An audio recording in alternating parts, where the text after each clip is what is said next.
რამდენად მასშტაბურია სხვადასხვა კომპანიის დაქვემდებარებულ კლინიკებში სამედიცინო პერსონალის მიმართ დავალიანებების პრობლემა. ჯანდაცვის სამინისტრომ ექიმების რამდენიმე თვიანი გაფიცვის შემდეგ შეპესი ადითისთვის კლიენტების ჩამორთმევის გადაწყვეტილება მიიღო. მიზეზად კი ნაკისრი ვალდებულებების შეუსრულებლობა დაასახელა. TV3 დაინტერესდა რამდენად მწვავეა ეს პრობლემა. ჯანდაცვის მინისტრის პირველი მოადგილე დიმიტრი მახადაძე TV3-თან აცხადებს, რომ პრობლემა მასშტაბურია. ზოგ შემთხვევაში კომპანიები ვერ ასრულებენ ნაკისრ ვალდებულებებს. ზოგან კი სადაზღვევო კომპანიებს ექმნებათ თანხის ჩარიცხვის პრობლემა.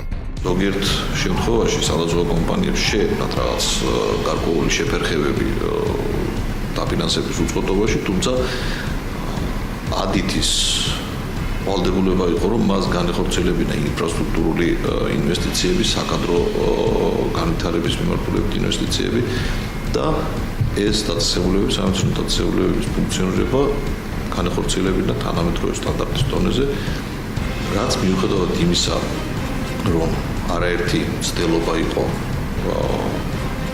სახელმწიფოს მხრიდან სამედიცინო დაწესებულებების წლების განმავლობაში ვერ განახორციელა.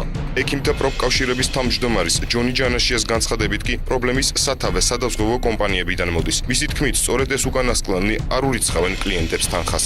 სახელმწიფო, რომელიც უხდის გარკვეული პროგრამების შესრულებისთვის ამა თუ იმ სადაზღვევო კომპანიას და არის რაღაც n რაოდენობა თანხა, ამისთვის გამოყოფილი და ჩარიცხული საბოლოო ჯამში საავადმყოფომდე და უფრო სწორედ ექიმამდე მიდის ამ n-ის 1/10. რესპუბლიკური საავადმყოფოს მიმართ არის დავალიანება სადაზღვევო კომპანიების დაახლოებით 2 მილიონამდე.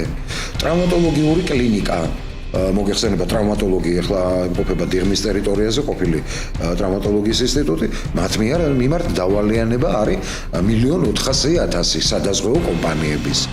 ჯანდაცვის სამინისტროს გადაწყვეტილებით შეპესი ადითის დაქვემდებარებაში მყოფი კლინიკების ბედი ერთ კვირაში გადაწყდება.